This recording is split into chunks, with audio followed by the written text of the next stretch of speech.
আজ মিশিগানে স্থানীয় নির্বাচন। এই নির্বাচনে হ্যামট্রামিক ও ট্রয় দুই সিটিতে মেয়র ও কাউন্সিলম্যান পদে প্রতিদ্বন্দ্বিতা করছেন 4 জন বাংলাদেশি আমেরিকান প্রার্থী। প্রবাসী কমিউনিটিতে এখন উৎসবের আমেজ, আর সবাই অপেক্ষায় নির্বাচনের ফলাফলের। আরও জানাচ্ছেন ফারজানা আফরোজ। আমেরিকার মিশিগান অঙ্গরাজ্যে আজ অনুষ্ঠিত হচ্ছে স্থানীয় নির্বাচন। নির্বাচনের লড়াইয়ে রয়েছেন 4 জন বাংলাদেশি আমেরিকান প্রার্থী। হ্যামট্রামিক সিটিতে মেয়র পদে প্রতিদ্বন্দ্বিতা করছেন বর্তমান কাউন্সিলম্যান মুহিত মাহমুদ, আর একই সিটিতে কাউন্সিলম্যান পদে লড়ছেন মেয়র প্রোটেম আবু মুসা ও কাউন্সিলম্যান প্রার্থী নাইম চৌধুরী। এদিকে ট্রয় সিটিতে প্রথমবারের মতো কাউন্সিলম্যান পদে প্রার্থী হয়েছেন বাংলাদেশি বংশোদ্ভূত সাদেক রহমান। আমি এবার সিটি কাউন্সিল পজিশনে প্রতিদ্বন্দ্বিতা করছি। আমি আপনাদের সবার ভোট কামনা করছি। আপনারা সবাইকে বলবেন যাতে সবাই ভোট দেয়, আপনাদের প্রতিবেশী বা আত্মীয় স্বজন যারা আছে।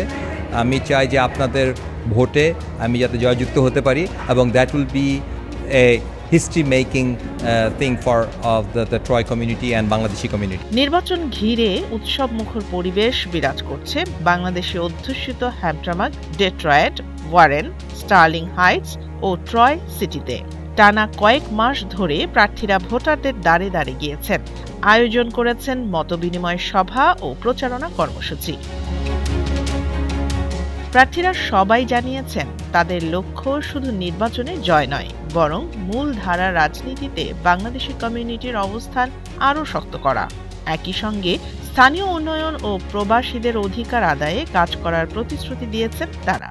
আপনার ভোটের মাধ্যমে আমি নির্বাচিত হতে চাই, আপনাদের কাজে লাগতে চাই। আপনাদের কাছে বিনীতভাবে অনুরোধ করব, আপনারা আমাকে ভোট দিন, আমাকে আপনাদের খেদমত করার জন্য নেক্সট 4 ইয়ার্সের জন্য সুযোগ করে দেন। আমি আপনাদেরকে হাম্বল রিকোয়েস্ট করতেছি, আপনারা আমাকে ভোট দিন, আপনাদের পাশে থাকব। আগামীতে ছিলাম, আবারও থাকবো। আপনাদের সকলের প্রতি আমার আকুল আবেদন, আপনারা ফাইনাল ভোটে আমাকে নির্বাচিত করবেন। আমি আপনাদের সন্তান, বারবার আমি আপনাদের পাশে আছি এবং আমি থাকতে চাই। বাংলাদেশি আমেরিকান ভোটাররাও জানালেন তারা গর্বিত যে নিজেদের মধ্য থেকে এতজন মূলধারা রাজনীতিতে অংশ নিচ্ছেন।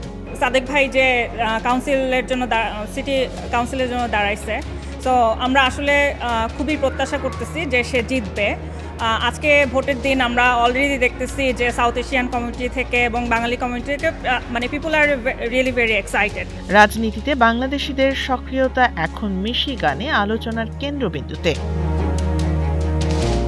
আজকের নির্বাচনের ফলাফলই নির্ধারণ করবে প্রবাসী রাজনীতিতে নতুন ইতিহাস রচিত হবে কি না।